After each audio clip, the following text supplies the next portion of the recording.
तो दोस्तों जैसा बताया गया था आप लोगों को कि आप लोगों को आज जो एक वीडियो मिलेगा बूस्टर डोज का वो हमारा रहेगा टीएच ग्रीन पर, है ना। टीएच ग्रीन को आज हम लोग डिटेल में समझेंगे और बूस्टर डोज का क्या कॉन्सेप्ट रहेगा, तो यहाँ पर हम लोग एक एक विचारक को डिटेल में कवर करेंगे। 10 से 12 मिनट में हम लोग एक विचारक को बहुत अच्छे से एक एक पॉइंट के माध्यम से यहाँ पर कवर करने जा रहे हैं, ठीक है। तो टीएच ग्रीन के बारे में, इनके जीवन, इनका विचार, इनकी अवधारणाएं, इनकी पुस्तकें, इनके कथन, इनके आलोचना, इनके सब कुछ एक ही जगह पर आपको एक ही बार में एक विचारक आपका कंप्लीटली कवर हो जाएगा। अब इसके बाद कौन सा विचारक पढ़ना है वो आप कमेंट सेक्शन में बताते जाइएगा, उससे रिलेटेड आपको डेली एक वीडियो जरूर मिलता चला जाएगा, ठीक है। तो सबसे पहले देखिए शुरुआत करते हैं। सबसे पहले देखेंगे हम लोग इनके मतलब कुछ ऐसी एक तरह से विचार, कुछ ऐसी भूमिकाएं जिनके माध्यम से ग्रीन को जाना जाता है। एक ये ऐसे विचारक हैं जिसने उदारवाद को बिल्कुल नई दिशा देने का काम किया था, ठीक है।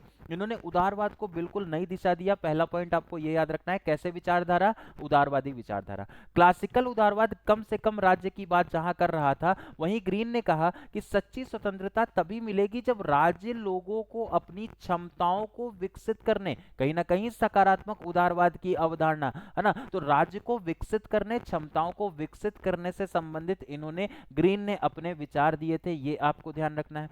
अगला पॉइंट, बेसिकली यहां पर ग्रीन ने पॉजिटिव लिबरलिज्म, जैसे हम लोगों ने इसको पहचान ही लिया पिछले स्टेटमेंट से कि पॉजिटिव लिबरलिज्म यहां पर सकारात्मक उदारवाद या आधुनिक उदारवाद को एक तरह से उसके ये प्रणेता के रूप में जाने गए। अब क्या है आगे देखिए, सबसे पहले आपको जीवन परिचय समझना होगा, शॉर्ट बायोग्राफी। ये कहां से, थॉमस हेल ग्रीन इनका फुल फॉर्म, उनका पूरा नाम है ना। इंग्लैंड से संबंधित है। 1836 में इनका जन्म, 1882 में इनकी मृत्यु हो जाती है। ऑक्सफोर्ड विश्वविद्यालय में दर्शन शास्त्र के ये प्रोफेसर रहे, तो अच्छे खासे शिक्षाविद, अच्छे खासे राजनीतिक विचारक, योग्यता के आधार पर एक विचारक, ठीक है। आइडियलिज्म के एक तरह से अगर आप देखें तो आइडियलिज्म, ब्रिटिश आइडियलिज्म के प्रमुख प्रतिनिधि के रूप में ये जाने गए। इसके अलावा इनका जो उद्देश्य था वो ये था कि उदारवाद को केवल नकारात्मक स्वतंत्रता तक नहीं सीमित रखेंगे, उसे ये सामाजिक न्याय और नैतिक विकास से जोड़ने का प्रयास करेंगे। बहुत इंपॉर्टेंट, पूरी की पूरी इनकी विचारधारा इसी एक लाइन पर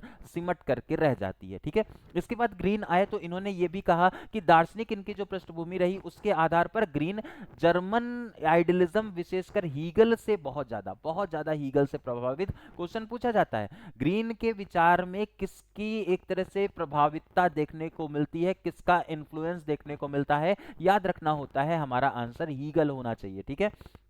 ये मानते थे कि मनुष्य केवल एक स्वार्थी जीव नहीं है बल्कि एक सामाजिक और नैतिक इकाई के रूप में स्थापित है, इसलिए मनुष्य की स्वतंत्रता समाज और नैतिक दायित्व से जुड़ी होनी चाहिए, समाज से भी और नैतिक दायित्व से भी जुड़ी होनी चाहिए। ग्रीन की दार्शनिक पृष्ठभूमि इस आधार पर वर्णित होती है। इसके बाद आया उनका जो पूरा दर्शन है वो स्व-विकास, सेल्फ रियलाइजेशन पर पूरी तरह से आधारित है। इनका पूरा का पूरा जो दर्शन है बिल्कुल आपको याद रखना है, अपने विकास, सेल्फ रियलाइजेशन पर पूरा कॉन्सेप्ट हमारा बेस्ड है। इसके बाद अगला पॉइंट, टीएच ग्रीन का उदारवादी दृष्टिकोण, लिबरल अगर व्यू की बात करें, इन्होंने किस तरह के उदारवाद की बात करी थी, तो दो बड़े विचार ग्रीन के द्वारा दिए गए, बहुत बार ये दोनों विचार पूछे गए हमारे एग्जामिनेशन में। निगेटिव लिबर्टी पूरी तरह से अपूर्ण है, ठीक है। सिर्फ दखलंदाजी ना करना स्वतंत्रता नहीं होती, बहुत बार ये वाली लाइन पूछी गई है, बहुत बार, है ना। किसके द्वारा कहा गया ये ऐसा, ग्रीन के द्वारा, कि दखलंदाजी अगर आप नहीं कर रहे तो वही स्वतंत्रता हो, ये नहीं कहा जा सकता, ठीक है। ये विचार किसके हैं, ये ग्रीन के विचार हैं। अगर गरीबी, बीमारी, अशिक्षा है तो व्यक्ति अगर स्वतंत्र है तो कैसे स्वतंत्र है वो, है ना। अगर गरीबी है, मान लो आपने गरीब व्यक्ति को स्वतंत्र छोड़ दिया, है ना, तो उसका विकास क्या हो पाएगा, वो उस तरीके से विकास नहीं करेगा जैसे एक अमीर व्यक्ति करेगा। वो भी स्वतंत्र है, वो भी स्वतंत्र है, लेकिन उसके पास संसाधन नहीं है। अगर वो बीमार व्यक्ति है तो उसके पास संसाधन उस तरीके से नहीं है। तो सबको हम लोग समान संसाधन दें, सबको हम लोग क्या करें, सबको हम लोग विकास के क्रम में आगे बढ़ाएं। निगेटिव लिबर्टी अपूर्ण है, ऐसी अवधारणा ग्रीन के द्वारा दी जाती है, ये आपको ध्यान रखना है। अगला जो पॉइंट आया, अगला जो कॉन्सेप्ट आया, पॉजिटिव लिबर्टी, ये वास्तविक स्वतंत्रता को, सकारात्मक जो स्वतंत्रता थी उसको वास्तविक स्वतंत्रता मानने का काम किसने किया था, ग्रीन ने किया था, ये ध्यान रखेंगे। व्यक्तिगत क्षमताओं के विकास की स्वतंत्रता की ये बात करते हैं, और साथ साथ में ये तभी संभव है जब राज्य इसमें मदद करेगा, तभी ये संभव रहेगा जब राज्य इसमें मदद करे, यही हमारा वास्तविक स्वतंत्रता है। और राज्य जो है वो कैसा काम करेगा, ये विकास का काम करेगा। किसके विकास का, व्यक्ति के विकास का काम करेगा। तो ग्रीन का नाम जब भी आएगा, ग्रीन सिग्नल मिलता है ना, ग्रीन सिग्नल पॉजिटिविटी का एक तरह से प्रतीक भी माना जाता है, पॉजिटिव लिबर्टी के प्रणेता ग्रीन हो जाएंगे, आप इसको ऐसे याद रखिएगा। ठीक है, आगे बढ़ते हैं। ग्रीन की प्रमुख अवधारणाओं की अगर बात करें तो पॉजिटिव फ्रीडम, सकारात्मक स्वतंत्रता की अवधारणा तो हम लोगों ने याद ही कर ली। व्यक्ति को सुविधा, अवसर और परिस्थिति सब कुछ देना है ताकि वो जीवन का अपने विकास कर पाए, ये यहाँ पर अवेलेबल करवाना ही पड़ेगा, ग्रीन ने यहाँ पर ये अवधारणा में कहा था।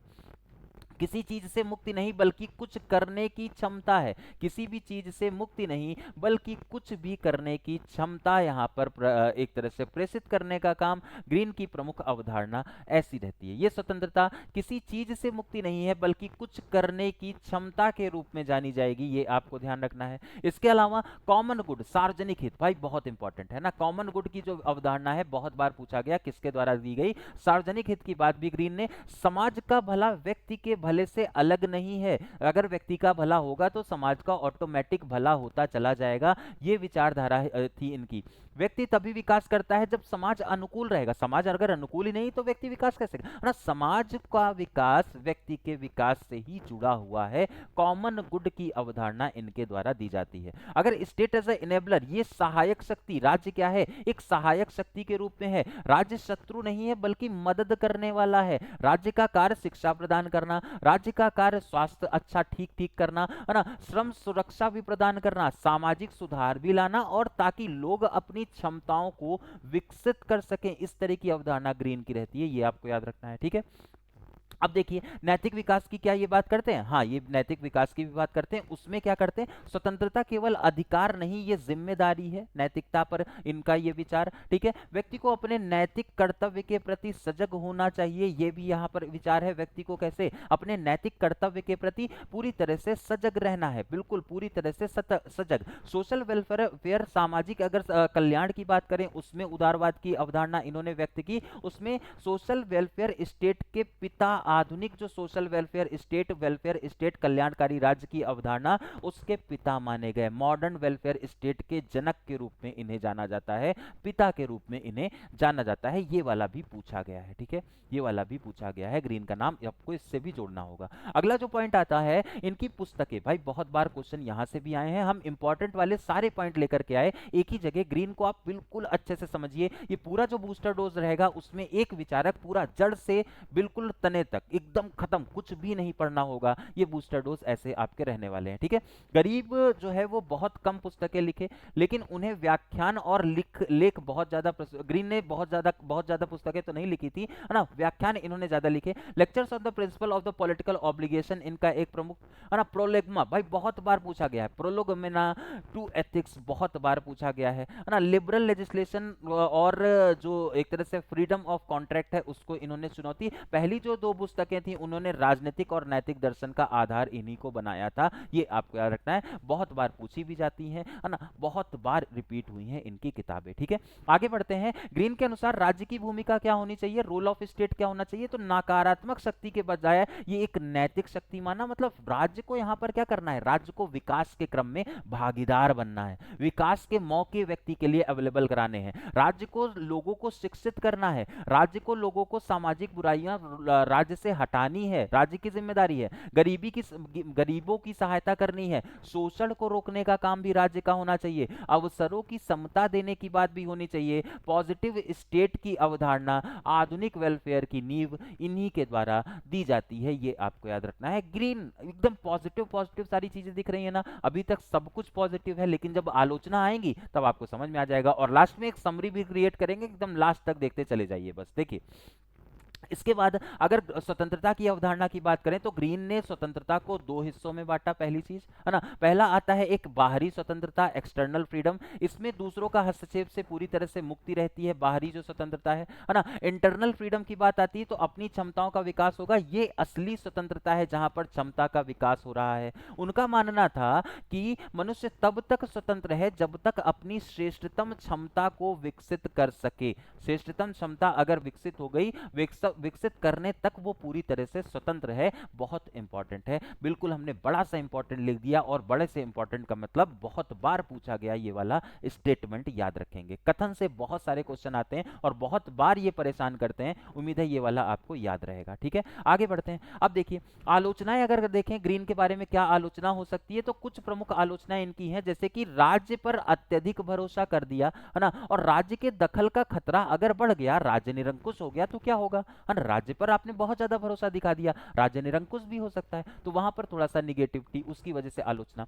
पॉजिटिव जो लिबर्टी है उसकी परिभाषा बहुत ज्यादा व्यापक है, गलत उपयोग की संभावना रहेगी, पॉजिटिव लिबर्टी के नाम पर गलत भी किया जा सकता है, नैतिकता पर अत्यधिक जोर दिया जाएगा और वास्तविकताओं को नजरअंदाज कर दिया जाएगा। राजनीति में जो रियलिटी है ना उसको नजरअंदाज करके नैतिक मूल्यों पर चले गए, तो थोड़ा सा हम लोग दर्शन की तरफ चले गए हैं, थोड़ा हम लोग रियलिटी को कहीं ना कहीं बाइकॉट करके या उसको इग्नोर करके आगे नैतिकता की तरफ बढ़ गए हैं। नैतिक आधार पर बहुत ज्यादा बढ़ना भी थोड़ा सा घातक हो सकता है। समाजवादी इससे अपर्याय मानते हैं और उदारवादी इससे अत्यधिक हस्तक्षेपकारी। उदारवादी तो कहते थे कि भाई राज्य न्यूनतम होना चाहिए, है ना, तो राज्य न्यूनतम होना चाहिए, लेकिन ये ग्रीन जब आए तो ग्रीन ने जब ये हस्तक्षेप की बात कर दी तो उदारवादियों ने इनके विचारों को हस्तक्षेपवादी विचारक माना। ठीक है, हस्तक्षेपवादी माना, ये आपको याद रखना है। उसके बाद देखिए इसके बावजूद ग्रीन का योगदान ऐतिहासिक माना जाता है। अच्छा, कुछ समरी पॉइंट्स हम आपके लिए लेकर के आए,